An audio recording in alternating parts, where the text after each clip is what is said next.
बाबा सिद्दीकी आपलो चलो जिशान सिद्दीकीच्या वांद्रे वाठारांतल्या कार्यालयांत गेल्ले। ह्या वेळार तांचेर फारपेट जाल्लो। उपचारा खातीर हॉस्पिटलांत व्हरतना तांकां वाटेतूच मरण आयिल्लें। ह्या प्रकरणात पुलिशेन 2 जाणांक अटक केल्या। क्रायम ब्रांच ह्या प्रकरणाचो फुडलो तपास करता। जो घटना हुई बम्बई में, वो हमें तो बिल्कुल विश्वास नहीं हो रहा है कि ये घटना हुई है।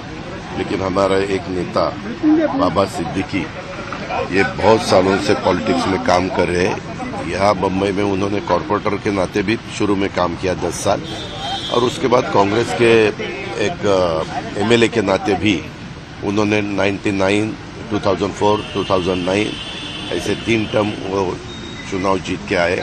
बहुत अच्छा असेंबली में भी उनका काम था, मैंने खुद देखा। मिनिस्ट्री में भी वो थे, मिनिस्ट्री में भी उनका काम बहुत अच्छा होता था। जो भी उनका डिपार्टमेंट है, उनके डिपार्टमेंट का पूरा स्टडी करके लोगों को कैसी मदद हो सके इसके बारे में वो ज़्यादा ध्यान देते थे। और कल जो घटना हुई है, वो घटना आज तक हमें विश्वास नहीं हो रहा है कि ऐसा कुछ हुआ है। लेकिन पुलिस डिपार्टमेंट ने तुरंत उसके बारे में जानकारी शुरू की है। 2 लोगों को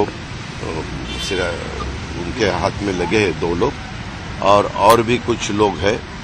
उनको ढूंढने के लिए, उनको लाने के लिए 5 टीम पुलिस डिपार्टमेंट ने लगवाई है। Bureau report, Gomantak TV.